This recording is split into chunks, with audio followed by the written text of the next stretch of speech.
Hello everyone, అందరూ ఎలా ఉన్నారు? ఈ వీడియోలో ఏంటంటే నా వీకెండ్ రొటీన్ ఎలా ఉంటుందనేది అయితే చూపిస్తానన్నమాట. సో చాలా సింపుల్గా ఉంటుంది. ఎర్లీ మార్నింగ్ అయితే ఇలా ఉందన్నమాట. సో ప్లెజెంట్గా ఉంది, ఎక్కువ నాయిస్ కూడా ఏం లేదు. సో నేనైతే గడపలంతా నీట్గా కడిగేశాను. ఇప్పుడైతే బొట్లు పెట్టేస్తున్నాను. సో డైలీ పెట్టేదాన్ని ముందు, ఇప్పుడైతే వీక్లీ ఒక 4-5 టైమ్స్ అంతే పెడతానన్నమాట. సో ఎస్పెషల్గా ఎప్పుడు వీకెండ్లో మిస్ చేసేదాన్ని, బట్ ఈరోజు కొంచెం అర్లీగా లేచాను. చాలా బాగుంది చూడ్డానికి కూడా. ఇంకా అందుకే నీట్గా క్లీన్ చేసి ముగ్గైతే పెట్టేశాను. ఇంకా మా ఆయన అర్లీ మార్నింగ్ ఈ వాటర్ తాగుతారనమాట. వామ్ వాటరు, కొంచెం ఆర్గానిక్ పసుపు అండ్ కోల్డ్ ప్రెస్డ్ ఆయిల్, ఈ స్పూన్లో ఒక స్పూన్ వేస్తానన్నమాట ఆయిల్ వచ్చేసి. సో ఈ మొత్తంని మిక్స్ చేసి ఇచ్చేస్తాను. తనైతే తాగుతారు. ఘాటుగా ఒకలాగా ఉంటుంది, బట్ మా ఆయన అయితే ఇష్టంగానే తాగుతారన్నమాట. సో అర్లీ మార్నింగ్ ఒకసారి తాగుతారు. In case early morning miss అయితే నైట్ తాగుతారనమాట ఆఫ్టర్ డిన్నరు. అండ్ నేనైతే ప్లెయిన్ వాటరే, నాదేం మిక్స్ ఉండదు. చాలా రేర్గా ఏదైనా కషాయాలు తాగుతాను, కానీ ఎప్పుడు most of the time early morning నేను ప్లెయిన్ వాటరే ప్రిఫర్ చేస్తాను. ఇంకా ఈరోజు బ్రేక్ఫాస్ట్కి వచ్చేసరికి పొంగల్ చేద్దాం అనిపించింది. సో 1 గ్లాస్ రైస్‌కి 1 గ్లాస్ పెసరపప్పు అయితే తీసుకున్నాను. చాలా సాఫ్ట్‌గా చాలా బావుంటుంది. సో ఫస్ట్ అయితే నేను కొంచెం సోక్ చేసి పెడదాం అనేసి అయితే నీట్‌గా వాష్ చేసేస్తున్నాను. 2, 3 సార్లు నీట్‌గా వాష్ చేసి ఇప్పుడైతే సోక్ చేసేస్తున్నాననమాట. సో దీని మీద ఒక మూత పెట్టేసి, ఇంకా ఈ నడుమేమో బ్లాక్ కాఫీ ఎర్లీ మార్నింగ్ తాగబుద్దయితుందనమాట. సో వాటర్ తాగి ఒక 15 మినిట్స్ లేదా హాఫ్ అన్ అవర్ అయిన తర్వాత అయితే నేను బ్లాక్ కాఫీ తాగుతున్నాను. లైట్‌గా షుగర్ అయితే యాడ్ చేసుకుంటున్నాను. కొంచెం ఇది స్ట్రాంగ్ ఎక్కువ ఉంటుంది. కాఫీ కూడా చేదుగా ఉంటుందనమాట అందుకనేసి. సో ఒక గ్లాస్ తాగేసి ఇంకా వాకింగ్‌కి అయితే వచ్చాము. డక్కులు చూడండి ఎన్ని డక్కులున్నాయో, ఇప్పుడు చాలా డిఫరెంట్ బర్డ్స్ కూడా వచ్చినాయి. సో చాలా ప్లెజెంట్‌గా ఉందన్నమాట. ఈరోజు వీకెండ్ కాబట్టి మార్నింగ్‌లో ఎక్కువగా ఎవ్వరు రారు కూడా. సో అలా ఒక వాకింగ్ వెళ్ళొచ్చేసిన తర్వాత పప్పు అయితే చూస్తున్నాను మంచిగా సోక్ అయింది. అందుకే ఇంకా పొంగల్‌కైతే పెట్టేస్తున్నాను. పొంగల్ వచ్చేసరికి ఈజీనే చేసేది కూడా. సోక్ చేసి పెట్టేసి ఒక 2, 3 విజిల్ వదిలేసామంటే ఇంక తిరగబాత పెట్టుకుంటే అంతే కదా. సో ఈజీ కూడా. అండ్ ఇంకా పక్కన ఎగ్‌లు అయితే పెట్టేశాను. అందరికీ 2, 2 అనేలాగా. ఇంకా చట్నీ కూడా పప్పులో ఏంచేసి చట్నీ పెట్టేశాను.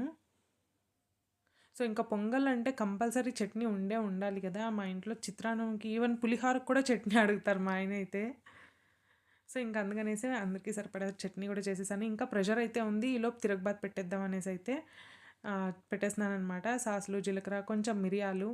ఇక్కడ వచ్చేసరికి తెల్లగడ్డలు, అల్లం నీట్‌గా సన్నగా చాప్ చేసుకోవాలి. ఇంకా పచ్చిమిరపకాయలు స్లిట్ చేసుకున్నాననమాట. 2గా కట్ చేసి వేసుకున్నాను. దీనంతా ఒక లో ఫ్లేమ్‌లో ఫ్రై చేసుకోవాలి. ఇంట్లో జీడిపప్పు అయితే ఉన్నింది, అది కూడా కొన్ని వేసేసాను. ఫ్లేవర్ చాలా బావుంటుంది తినేటప్పుడు కూడా. ఇంకా దీంట్లో పచ్చి కొబ్బరి అంతా కూడా వేసుకోవచ్చు, ఇంకా చాలా బాగుంటుంది. ఇప్పుడు నా దగ్గర అయితే టెంకాయ లేదు, స్కిప్ చేసేసాను. మీ దగ్గర ఉంటే కంపల్సరీ యాడ్ చేసుకోండి, హెల్త్‌కి కూడా చాలా మంచిది కదా. సో ఇక్కడ చూడండి ఎంత నీట్‌గా కుక్ అయింది కదా. సో సాల్ట్ వేసి ఉడకపెట్టేసుకున్నాను అనమాట. అండ్ ఈ తిరగబాత్ మొత్తం దీంతో పెట్టేశాను. ఇప్పుడు ఇంకోసారి నీట్‌గా ఇలా మిక్స్ చేసేసుకోవాలి. సో పొంగల్ అయితే రెడీ అయిపోయింది, చట్నీ కూడా రెడీ అయిపోయింది, ఎగ్గులు కూడా ఉడికినాయి అనమాట. దాన్ని కూడా పీల్ చేసి పెట్టేశాను. ఇదనమాట మా బ్రేక్ఫాస్ట్ ఈరోజు. ఎక్కువ పప్పు వేసాం కాబట్టి ప్రోటీన్ ఎక్కువ ఉంటుంది పెసరపప్పులో. అండ్ చాలా మంచి బ్రేక్ఫాస్ట్ అనమాట. ఇంకా లంచ్కి వచ్చేసరికి బీరకాయ పప్పు చేయమన్నారు. మా అబ్బాయికి ఏమో చాలా ఇష్టం అనమాట బీరకాయ పప్పు. ఎప్పుడూ అడుగుతూనే ఉంటాడు. కూరగాయలు కొనేకి వెళ్ళినప్పుడంతా బీరకాయ కొనమని చెప్తున్నాడు. సో నేను ఈ పైన స్కిన్ అయితే పింక్ లాగా ఉంటుంది కదా, కొంచెం స్లైడ్గా తీసేస్తాను, మరీ ఎక్కువగా తీసేయను. ఇంకా దీన్ని అయితే చిన్న చిన్న ముక్కలుగా కట్ చేసుకుంటున్నాను. బీరకాయ మొత్తం ఇది ఒక 3/4 కేజీ అంత ఉంటుంది. మొత్తం వేసేస్తున్నాననమాట. పప్పు కొంచెంగా ఈ బీరకాయనైతే ఎక్కువగా వేస్తున్నాను. అన్‌ఎక్స్‌పెక్టెడ్‌గా తెలిసిందనమాట. ఇన్ కేస్ ఇది లెఫ్ట్ ఓవర్ ఉంటే కూడా నెక్స్ట్ డే నేను మంచిగా వేరే ఏదన్నా సాంబార్ చేసినా కూడా తను ఇదే ప్రిఫర్ చేస్తాడనమాట. ఫస్ట్ ఇది తినేస్తాడు. దాని తర్వాత ఆ రోజు చేసిండే ఫ్రెష్ సాంబార్ కావాలంటాడు. అంత ఇష్టం ఎందుకో నాకు కూడా తెలియదు.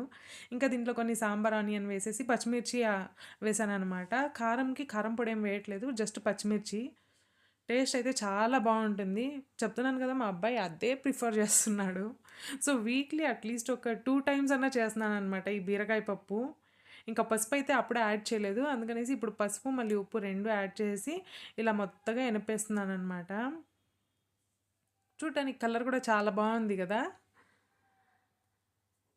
ఇంకా దీనికి కూడా తిరగబాత్ పెట్టేస్తే సాంబార్ కూడా రెడీ అయిపోయింది. ఇంకా కొంచెం కొత్తిమీర, తిరగబాతు 2 వేసేసాననమాట. సో సాంబార్ అయితే గమగమా అంటూ ఉంది. రైస్ అయితే పెట్టేసింది. ఇంకా మార్నింగ్ మా ఆయన కొంచెమన్నా కర్డ్ రైస్ తింటారు కాబట్టి మార్నింగే చేసేస్తానన్నమాట రైస్, ప్లెయిన్ రైస్ అయితే. సో ఇప్పుడు ఆ రైస్, సాంబారు, ఇంకా ఇలా పప్పు చేసినప్పుడు అప్పడాలు, వడియాలు ఏదో ఒకటి ఉండాలి కదా! నేనైతే నిప్పటి తెచ్చుకున్నాను. దాన్నే పెట్టుకొని తినేస్తున్నాను. ఇదనమాట మా లంచ్ తినేసి ఒక 4:00 అలాగా బయటికెళ్ళాము. దగ్గరలోనే లేక్ అనమాట. మంచిగా ఉంటుంది. కొంచెం హిల్ లాగా ఉంటుంది. చూడ్డానికి చాలా ప్లెజెంట్‌గా ఉంటుందనమాట. ఎన్ని బర్డ్ సౌండ్స్ వస్తున్నాయి కదా ఆల్రెడీ. పీకాక్స్ అయితే వర్షం పడే ముందు ఇలా మంచిగా అరుస్తాయి కదా పీకాక్స్. అబ్బా చూడడానికి అంత బాగుందన్నమాట. అండ్ ఈ వీడియోని అయితే ఇక్కడితో ఎండ్ చేస్తున్నా. మీకు కనుక నచ్చింటే తప్పకుండా లైక్ చేయండి, ఛానల్కి సబ్స్క్రైబ్ చేయండి. Thank you so much for watching. ఇంకో వీడియోలో మళ్ళీ కలుసుకుందాం. అప్పటిదాకా బాయ్ బాయ్.